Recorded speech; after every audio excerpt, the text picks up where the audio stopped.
내란 혐의 피고인부터 방통위 파탄의 주역들까지 국민의힘 공천 명단에 숨겨진 충격적인 진실, 보수의 심장대고마저 흔들리게 만든 윤호개인 막장 공천의 실체를 낱낱이 파헤칩니다. 와, 국민의힘 진짜 이게 심합니다. 이 정말 심각해요. 이 정말 이 대한민국 국민이 얼마나 무서운지 꼭 좀 여러분께서 보여주셔야 할 때가 아닐까 싶습니다. 자, 그럼 관련해서 대한민국 최고의 전문가들 저희가 또 모셨습니다. 민심 바로미터, 리얼미터 이택수 대표님 박수로 모시겠습니다. 네, 안녕하십니까. 네, 안녕하세요. 네, 고맙습니다. 자, 그리고 국민의힘을 열심히 취재하고 있는 분입니다. 박형광 기자. 진짜 오랜만에 함께합니다. 어서 오십시오. 네, 오랜만입니다. 박형광입니다. 네, 반갑습니다. 안녕하세요. 명태균이 우리 사이를 또 이어줘 주죠. 맞아. 그 이후 거의 처음인 것 같은데 오늘. 아, 그렇죠. 명태균 게이트 하고 난 다음 처음이죠. 그리고 오늘 뭐 국민의힘 맛깔나게 까달라 그래가지고 그게 이게 사실은 국민의힘도 원하는 바예요. 왜? 제가 아는 국민의힘 사람들은 형광아 빨리 좀 우리 당 좀 망하게 해달라 라는 말을 많이 해요. 그 사람들은 이제 뭐 친한 게겠네. 아닙니다. 아니요? 그렇지 않습니다. 대부분의 그 당권파가 아닌 사람들은 대부분 그렇게 얘기하고 있어요. 그러니까 비당권파는 친한 게든 뭐든 다 그렇게 얘기를 하고 그럼요. 있어요. 오, 굉장히 그래서 많은 얘기들이 들어오고 있어요. 좋다. 재밌겠다. 네. 자, 국민의힘은 윤호개인의 부활을 지금 현실화시키고 있습니다. 절대로 간단한 문제가 아닙니다. 대한민국을 파괴한 세력들이 또 국민의 선택을 받고자 출마를 하고 있는데요. 먼저 내란 중요 임무 종사 혐의 피고인 추경호. 추경호. 기소가 됐습니다. 네. 이거 헷갈리면 안 됩니다. 그것도 내란 중요 임무 종사 혐의야. 그런데 국민의힘 대구시장 후보로 결정이 됐습니다. 네. 이거 자체만으로도 우리나라 한 달 동안 시끄러워야 돼. 그러니까요. 이거 하나만으로. 네. 어떻게 그런 사람이 투표지 이름이 적혀요? 그러니까 이거 하나만으로도 한 달 내내 시끄러워야 된다고 정상적인 상황이라면.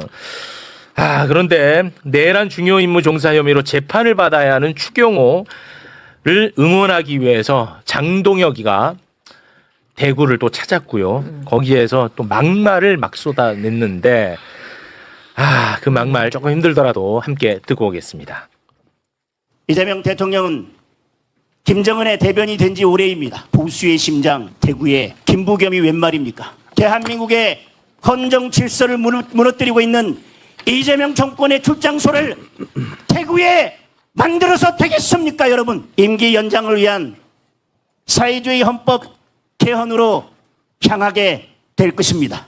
이번 지방선거는 그래서 사회주의를 막고 대한민국을 지키고 미래 세대를 지키는 그런 선거입니다. 지난 겨울 우리가 추경호다를 외치면서 우리가 추경호를 지켜냈습니다. 진짜 색깔로. 내란은요 민주주의를 파괴한 범죄입니다. 네. 내란이라는 게.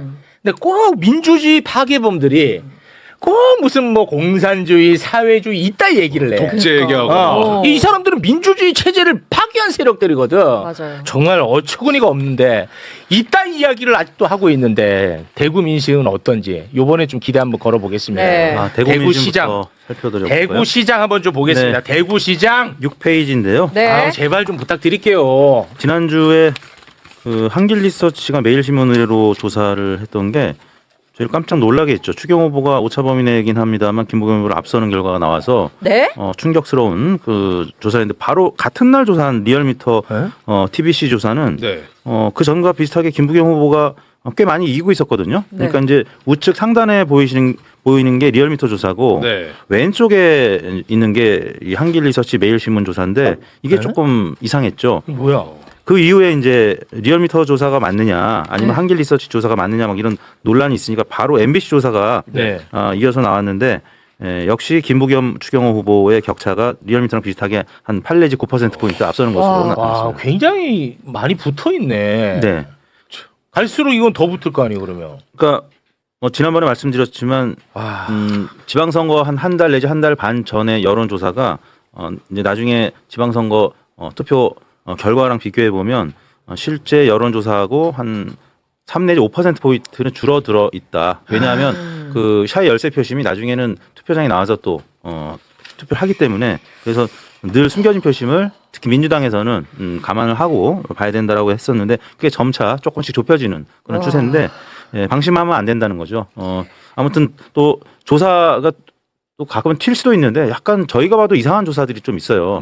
이제 나중에 또 소개해드리겠습니다만 부산 북갑에도 한동훈 후보가 지금 약간 열세로 나오다가 오늘 또 다시 박민식 후보를 이기는 이런 조사가 나왔거든요. 네. 그런 것들 보면 문항 설계가 조금 다른 데랑 다른 부분이 있는가 하면 아까 요 대구 조사는 문항 설계나 아니면 날짜가 저희 리얼미터랑 거의 똑같았는데도 조사 결과가 좀 다를 때가 있거든요. 그래서 이런 조사들 때문에 조금 민심이 흔들릴 가능성이 있는데 네. 유권자 여러분들께서는 여러 여론조사들을 종합해서 보시면 대체로 아직까지는 뭐 대구를 비롯해서 모든 조사 그 지역들이 민주당이 앞서는 결과들이 나오고 있습니다. 아니 뭐 혹시 그러면은 이게 저 궁금한 게 조사 개요가 그 유선이 많이 들어가 있는 조사인가요? 아닙니다. 이것도 안심번호로 무선으로 하는 이게 왜 조사입니다. 여쭤보냐면 그 경상도 같은 경우에는 고령 지역이다 보니까 고령사회 지역이다 보니까 유선을 넣어야 좀 민심이 좀 잘 잡힌다라고 하더라고요. 그럴 수 있는데 뭐 그거는 아닌 것 같아요. 부산은 지난번에 그런 조사 하나 있었는데 이건 그렇지도 않았는데 그렇지도 않아. 않았기 때문에 굉장히 의아한 조사였는데 아니 그러면 뭐 한길 리서치는 뭐 조금 튀었다 치더라도 네. 뭐 리얼미터나 뭐 MBC 여론조사만 봐도 저는 사실 이거를 어떻게 받아들여야 할지 제가 지금 정리가 안 됩니다. 근데 이게 내란 중요 임무 종사 혐의 피고인이에요. 재판 받으러도 왔다 갔다 해요. 근데 이 지역이 대구 지역이 뭐 워낙 TK의 본고장 아니겠습니까? 보수의 심장이고 그러다 보니까 보수니까 얘기하는 거예요. 보수인데 어떻게 우리 나라 시스템을 무너뜨린 범죄거든요. 지난번에 내란은. 김문수 후보도 여기서 예상보다 많은 득표를 하고 네. 이재명 대통령도 당시 후보 입장에서 득표를 그렇게 많이 못했어요. 그러니까 여전히 대구는 난공불락이다. 와. 그래서 대구가 진짜 이 보수의 가치를 좀 한번 보여줘 있어. 그러니까요. 이 보수가 뭡니까? 이 대한민국 시스템을 좀 지키자는 건데 이 시스템 무너뜨리는 혐의로 지금 재판을 받아야 돼요. 그러니까. 그래서 그나마 김부겸 후보니까 이 정도 나온다고 보셔야 됩니다. 김부겸 후보가 지난번 지난 지방선거 때 40% 이상 그렇습니까? 득표를 했기 때문에 지금 이재명 대통령이 대구 영북 지역에서 뭐 60% 넘는 대통령 국정 긍정 평가를 보이고 있지 않습니까? 그래서 네. 지금 당청 지지율이 높고 네. 김부겸 후보는 40% 이상 득표한 적이 있고 그러니까 뭐 대략 한 45에서 50% 사이 득표할 것이다라고 전망이 되고 나머지 이제 실망했던 보수 유권자들이 추경 후보를 지지를 하는데 그게 한 30에서 35% 정도 나오고 있는 거죠. 네. 이분들도 그 다들 알고는 계시겠죠. 내란 중요 임무 종사 혐의 피고인이라는 건 알고 계시는 그치. 거죠. 가끔 깜빡깜빡 하시겠죠. 아니 이걸 어떻게 깜빡해? 무슨 나오면 이제 아시는데 아시겠지. 근데 그럼에도 불구하고 지지하는 분들이 계십니다. 그러니까 알고서 그럼에도 불구하고 지지를 하는 거겠죠. 네, 그런 분들이 다수겠죠. 그러면 뭐 저도 뭐 어떻게 할 수 있는 방법은 없죠. 아, 포기하면 안 돼요. 아니 포기가 아니라 그럼 뭐 어쩔 도리가 없는데 네. 아시겠죠? 아시겠죠. 아시겠죠 진짜. 알면서 네. 뭐 알고도 이렇게 하시면 뭐 나는 뭐 어쩔 도리는 없지. 진짜 어지러지하다. 어쩔 근데 진짜 도리는 대구는 없어. 어쩔 수 없는 곳이라고 좀 생각이 들긴 하고 장도혁 대표 저희 가서 이제 색깔론을 꺼내 들었잖아요. 네. 그러니까 저도 저게 좀 이해가 안 돼가지고 그 보수 쪽에 있는 사람들한테 물어보니까 그런 얘기 하더라고요. 그러니까 이게 우리와 관점이 좀 다를 수 있는데 형과 나더라 외로운 사람이다.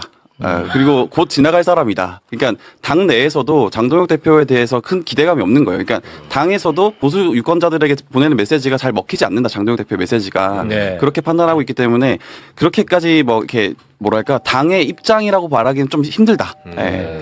하지만 대구에서는 먹힌다. 네, 알겠습니다. 어찌됐든 간에 이게 워낙 좀 위태롭습니다. 이 수치 자체가. 네. 그래서 김부겸 후보가 이야기하는 것은 저에게 모든 것이 다 정답이다. 나와 조금 온도가 조금 차이가 날 만한 발언도 있을 수 있잖아. 네. 하지만 김부겸이 말하는 것은 다 정답이다. 저는 그런 스탠스로 가도록 네. 하겠습니다. 대구 민심을 지금 막 청취하고 돌아오신 분입니다. 박진영 교수님 어서 오십시오. 네, 안녕하세요. 예. 전직 20년 대구 시민 박진영입니다. 네. 아, 대구 왜 이러는 거예요? 내란 중요 임무 종사 혐의 피고인 네. 추경호가 왜 이렇게까지 인기가 많습니까? 궁지에 몰린 쥐를 잡는 법이 이게 찔러서 잡는 법이 있고요. 바리케이트를 쳐서 가둬서 굶겨 죽이는 법이 있거든요. 근데 굶겨 죽이는 법이 더 좋았는데 우리가 너무 몰아붙이지 않았나 이런 좀 느낌이 그게 있습니다. 무슨 말이 몰아붙이지 않았나가? 내란 세력이라고 계속 하니까요. 자기들끼리 뭉쳐서 뭉쳐요? 네, 극단적인 저항을 하고 있는 상황인 거죠. 아니, 내란 세력을 내란 세력으로 와가지고 뭐라고 해야 돼? 그 저 세력 있잖아요. 아니 그거는 나는 있을 수 없는 일이에요. 저한테는. 아니 이제 대한민국 민주주의 체제에서 가장 큰 범죄가 일어났는데 그렇죠. 이거를 무슨 어떻게 이거를 내가 달리 설명해? 방법이 없어요. 이거는 저로서는. 근데 이제 선거는 또 좀 다른 것 같아요. 뭐 전문가 계시지만은 저는 이제 말씀드리자면은 이 지금 내란 문제를 우리가 최종적으로 처리하는 방식의 문제는 한편으로 보면 정치적인 것보다는 지금은 사법과 수사의 문제, 국회에서 하는 특검의 문제 이런 것들로 집중적으로 해결하는 것이 맞다라는 생각이 들고 대구에서 김부겸 후보가 내란이라는 가는 것을 내란 세력 척결을 전면에 내세울 필요는 선거 전술 측면에서는 그러지 않아도 된다. 그 말씀을 드리려고 하는 거예요. 네. 아니 이번에 김부겸 후보가 이런 얘기는 하더라고요. 저희가 그 조작 기소 관련해 가지고 국정조사하지 않았습니까? 네. 그 이후에 지금 특검을 민주당에서 준비하고 있는데 특검의 권한에 그 공소 취소 권한을 넣었잖아요. 근데 그것과 관련해서 김부겸 후보가 지금 뭐 나 죽일 일 있나 뭐 그런 얘기를 하던데 그런 것은 뭐 저는 정무적으로 좀 조율할 수도 있다고 보는 그 입장입니다. 부분은 저는 네. 뭐 개인적으로 그렇게 생각합니다. 아니 죄가 없으면 공소 취소해야 되는 거 아니, 그건 맞는데 그건 매우 상식이죠. 근데 네. 당사자 그 후보가 선거하는데 이게 좀 힘든가 봐요. 이런 게. 네. 그래 뭐 나 지금 죽일 일 있냐고 얘기를 하더라고. 그러면 그 김부겸이 또 정답이라는 생각을 갖고 있습니다. 저는. 뭐 그건 저는 동의는 어렵습니다. 그 말은. 근데- 일단 제가 말씀드린 건 이 부분이에요. 네. 중앙 정치의 이슈를 가지고 싸울 것이냐, 아니면은 여당답게 지역 수건 사업이라든가 거대 민생 이슈를 가지고 싸울 것인가, 이거에 대해서 우리가 좀 가를 필요가 있는데, 그걸 좀 가르지 못했다는 겁니다. 쉽게 말씀드리면 이겁니다. 내란 종식 선거를 해도 우리가 이겨요. 그죠? 그런데 대구 같은 데를 생각하다면은 그거는 사법적 절차와 다른 지역의 중심으로 두고 영남 지역에서는 지역 수건 사업 위주로 여당 후보니까 해줄 수 있다 선거로 가도 되지 않느냐. 네. 그 이슈 지금 만들었느냐라는 지적을 제가 하고 싶은 거예요. 아, 네. 알겠습니다. 근데 대구랑 부산 얘기를 들어보면 실제로 국민의힘 사람들이 그렇게 얘기를 합니다. 지금 이재명 대통령이 되고 나니까 공소 취소가 된다. 그러니까 공소 취소 특검에 대해서 굉장히 환영하는 입장이에요. 오히려 환영해요. 국민의힘 쪽에서 그게 프레임 잘 먹힌다라는 거예요. 잘 먹힌다는 거지? 그렇죠. 거봐. 그러니까 이번에 청와대에서도 사실 공소 취소 관련해서는 공소 취소 특검 관련해서는 수기해야 된다라는 그렇습니다. 메시지가 나오잖아요. 그게 맞아요. 연결되는 겁니다. 예. 근데 제가 자꾸 말씀드린 게 특검에 옳고 뭐 잘못됐다 이걸 따지지 말고 따지는 것 자체가 프레임이 되니까 다른 메가 이슈를 던져달라 오케이, 이야기를 오케이. 하는 거예요. 네, 알겠습니다. 특히 이제 대구는 더 그렇게 해야겠군요. 그렇죠. 네, 알겠습니다. 자, 추경호의 지역구 대구 달성군이 이제 보궐선거 치러야 되겠죠. 추경호가 이제 출마하니까. 그렇습니다. 네. 근데 국민의힘은 그 달성군에 또 결국. 윤호긴 이진숙을 또 단수공천. 이 사람을 완전히 지금 인내심 테스트를 합니다. 결국 자, 이진숙은 윤호기인이야, 첫째. 네. 둘째, 대한민국 방통위를 엉망으로 운영했던 사람이야. 네, 이인이 2인 체제에서 네. 해갖고 지금 사법부에서 다 바로 잡히고 있어. 너가 다 틀렸다고 지금 대한민국 사법부가 이야기를 하고 있는데 이런 자가 또 단수공천을 받았습니다. 이런 얘기 하지 말라는 거잖아요. 근데 저는 해도 됩니다. 해도 됩니까? 해도 돌아보. 난 정말 이거 그러니까 이진숙이가 이거 약속 받고 자기가 백의종군 한다느니 뭐 눈물 질질 흘리면서 보수 언론에서 직접 받고 했던 거 아닙니까 그러면? 이게 선거라는 것이 정책 비전이라는 것이 존재하고 그다음에 전략 전술이라는 것이 존재하고 이게 따로는 구분되기도 하는 거잖아요. 이렇게 보시면 될 것 같아요. 이진숙을 왜 공천하느냐? 일단 당내 문제에서 극우들의 지지를 지속적으로 유지해야 되니까 장동혁은 또 이진숙을 공천한 겁니다. 근데 선거 전략의 측면으로 보면 이진숙을 공천하면 일단 극우층이라도 결집해요. 그렇지 않습니까? 근데 이진숙을 통해서 극우층이 결집하면 또 하나의 약점은 또 존재하죠. 중도라든가 합리적 보수들은 또 결집하지 않는다라는 약점이 존재하는 겁니다. 그 틈새에서 우리가 어느 프레임을 치고 막아내야 된다라는 말씀을 드리는 거고요. 인물의 측면에서 보자면은 대구는 두 인물이 중요합니다. 네. 이진숙과 주호영입니다. 이진숙까지는 가는 거예요.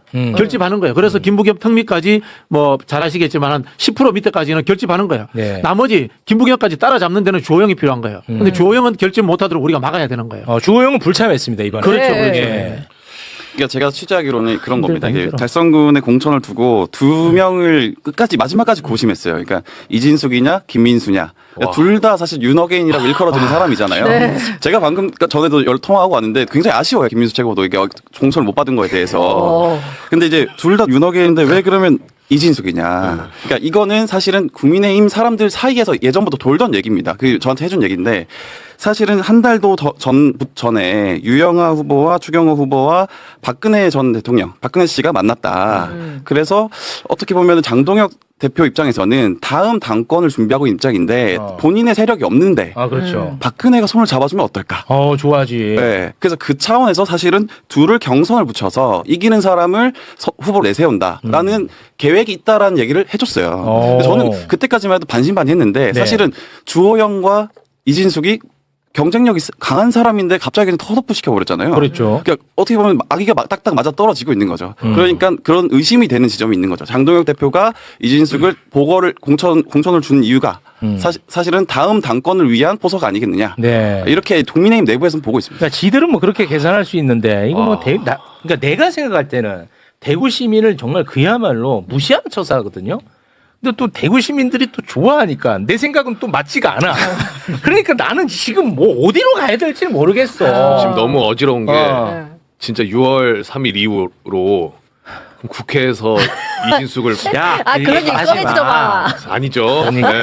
끔찍합니다 자, 지금. 이진숙 방통위원장 단수공천 됐죠. 네. 이진숙하고 같이 방통위를 또 망가뜨린 인물이 김태규라고 있습니다. 그 2인 중에 한 명. 2인 중에 한 명. 네. 이 둘이가 다 망가뜨린 거거든요. 네. 그런데 이 자를 울산 남구 갑에 단수공천했어. 와, 나 정말 미치겠습니다. 이 자를 울산 남구 갑에 단수공천을 해버리네. 진짜. 대한민국 방송을 그냥 다 망가뜨린 네. 두 사람을 다 공천을 했다. 와, 울산 전화 좀 돌리시죠. 난 남구갑은 와, 이거는 나는 진짜 힘들어. 내가 이걸 어떻게 받아들여야 될지. 뭐 이 사람의 뭐 문제가 뭐 여러 가지가 있습니다만 일단 그 영상 잠깐 좀 하나 보고 가도록 하겠습니다. 2024년 10월에 이제 국정감사가 있었는데 네. 그때 이제 그 박문진 직원 중에 한 사람이 좀 쓰러지는 일이 있었습니다. 그것과 관련해서 국회에서 이 사람이 막 욕을 합니다. 그래서 국회 모욕했다고 아주 논란이 됐던 일이 있었는데 다시 상기 차원에서 함께 보고 오겠습니다.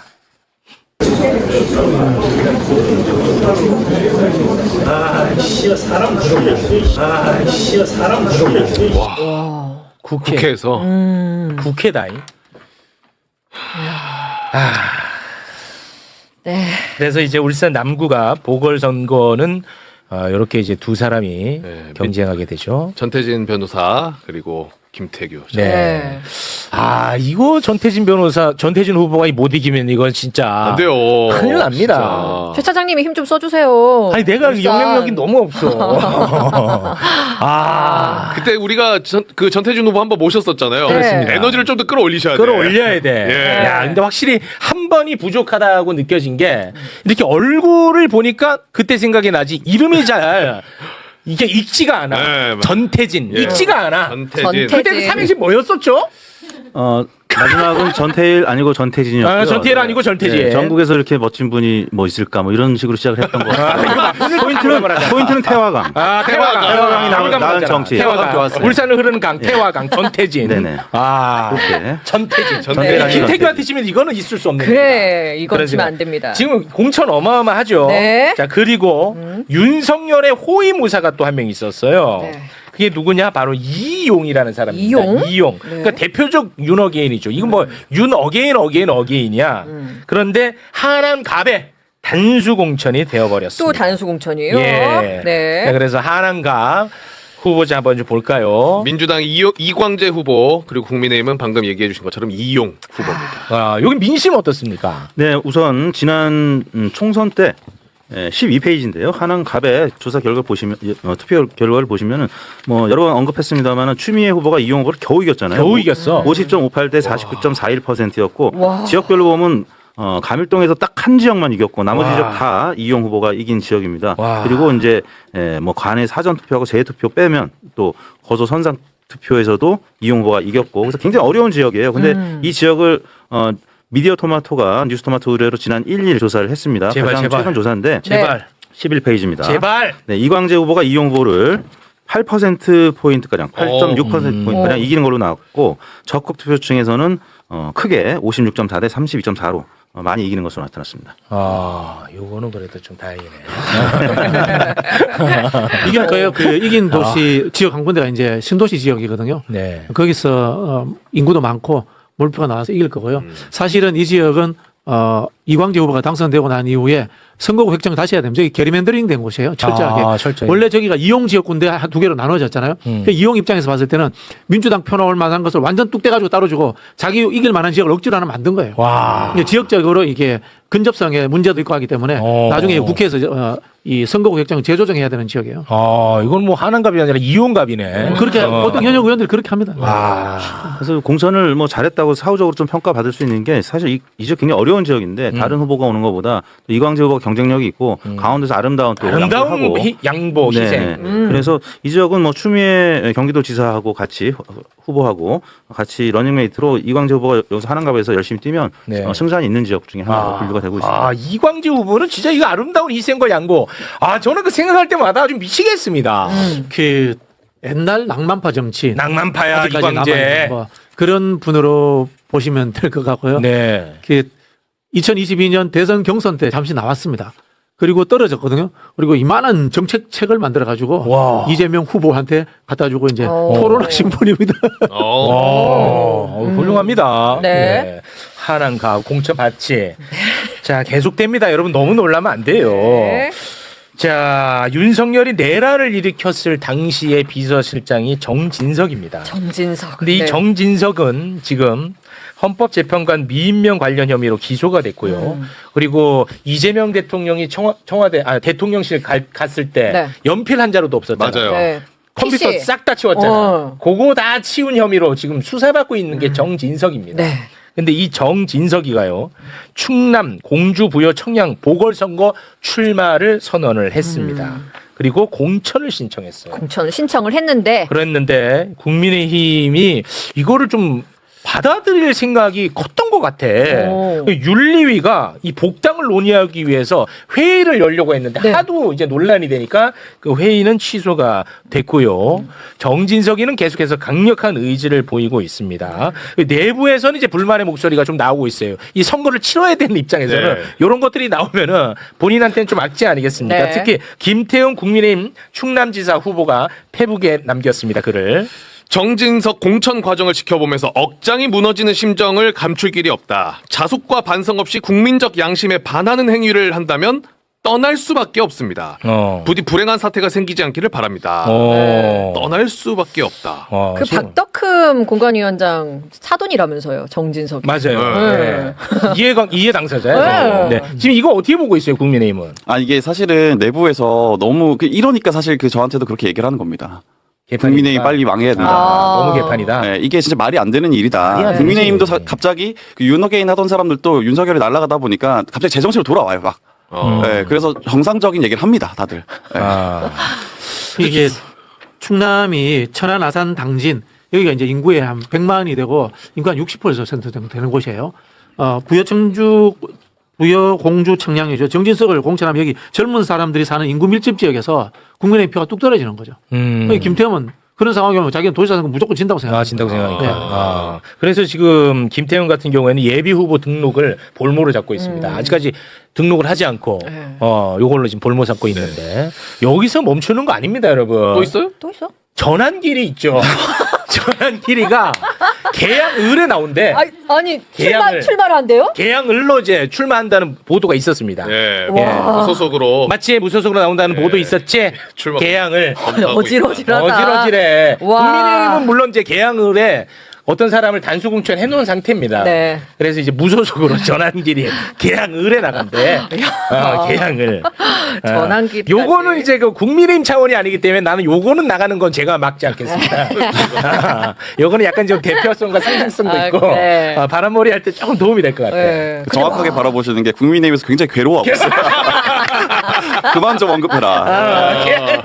그래서 문득 드는 생각인데 아까 대구 조사 조금 평상시랑 다르게 튀었다고 그랬잖아요. 한길 리서치가. 근데 원래 한길 리서치는 제가 잘 아는 회사 역사도 오래된 회사고. 근데 한길 하면 전환길이 떠오르나? 왜 그렇게 조사가 튀었을까? 그래서 잘 나왔나? 그래서 누가 다른 방송에서 그런 얘기 한 적이 있는데 갑자기 또 오늘 전환길 출마한다고 하니까 일리 있는 얘기다 근데. 한길 리서치 하면 요거는 이제 언어 유희입니다. 그냥 의미 없습니다. 언어 유희 잠깐 한번 해봤고요. 뭐 여하튼 전술적으로 보면 이용 후보라든지 정진석 후보라든지 그 지역에서 굉장히 타이트하게 석패했던 후보들이기 때문에 그 지역만 보면 공천을 주고 싶겠죠. 근데 다른 지역을 생각하면은 이거는 중도 확장을 완전히 그냥 막아버리는. 그러니까 김태훈 후보 같은 경우 저런 얘기를 공개적으로 했는데 지금 말 못하고 똑같은 심정으로 있는 후보들이 굉장히 많을 거예요. 수도권의 광역단체장 후보들도 그렇고. 네. 빠뜨리는 게 있는데 공주부여청량이 우리 민주당 후보도 만만치 않은 분이에요. 박정현 후보라고 부여 군수를 했고 그래도 부여 군수하면서 실적을 많이 냈기 때문에 상당히 저는 당선 가능성 높다고 봅니다. 네, 고맙습니다. 네. 자, 저희가 부산도 좀 살펴봐야 되는데 저 시간 관계상 네. 이쯤에서 좀 마무리를 지어야 될 것 같습니다. 그래요? 박경강. 아니 부산이나 평택을 되게 취재를 많이 해왔는데 평택은 오늘은 안 왜 돼. 조국 대표님이 안 돼. 나오죠? 평택은 건들지도 마. 평택은 안 돼.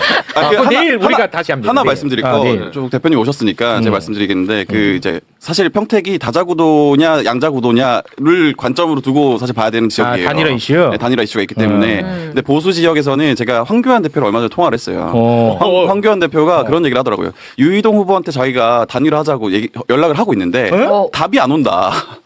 황교안이 단일화를 원해? 네, 얘기를 계속 하고 있는데 답이 안 온다. 여러 차례 연락을 했는데 답이 안 왔다. 이거는 네. 그동안의 그 세간의 평가와는 너무 다른데. 네, 근데 플러스 제가 봤을 때 유이동 후보가 답을 안 하는 이유가 있어요. 왜냐면은 황교안 후보는 부정선거 이슈를 받지 않으면 절대 하지 않겠다. 네. 그래서 거긴 단일화가 있구나. 힘들 거다라는 생각을 합니다. 그러니까 부정선거 척결을 위한 단일화여야 되겠구나. 그렇죠. 와. 그러니까 1+1이면 최소한 1.5 정도는 돼야 되는데 1.5도 안 될 가능성이 있다. 마이너스가 될 수도 있으니까 거긴 단일화가 쉽지 않을 거다. 그리고 예를 들면 그런 거예요. 뭐 재밌네. 부산 같은 경우에는 박민식과 한동훈이 붙었을 때 나중에 가면은 표가 몰릴 거란 말이에요. 사표 심리 때문에. 근데 이 황교안 후보의 지지층은 마니아층이거든요. 그렇지. 거기 아예 달라. 시장이. 그렇죠. 시장이 달라. 거기는 이제 뭐 사표 방지 이런 거 없어요. 없어. 그냥 인기 투표거든요. 그렇습니다. 그러니까 거긴 단일화 쉽지 않을 거다. 네. 말씀드립니다. 마니아층. 거긴 아예 달라. 그 분석은 아예 다른 툴로 해야 됩니다. 네. 풀 자체가 바뀌어야 돼요. 요거 얘기하니까 우리 조국 대표님이 크게 웃으시네요. 그리고 제가 이번 공천 결과 과연 민심은 어떤 심판을 내릴까요? 여러분의 날카로운 의견을 댓글로 남겨주시고 흔들림 없는 사이다 정치 분석을 위해 구독과 좋아요, 알림 설정 부탁드립니다.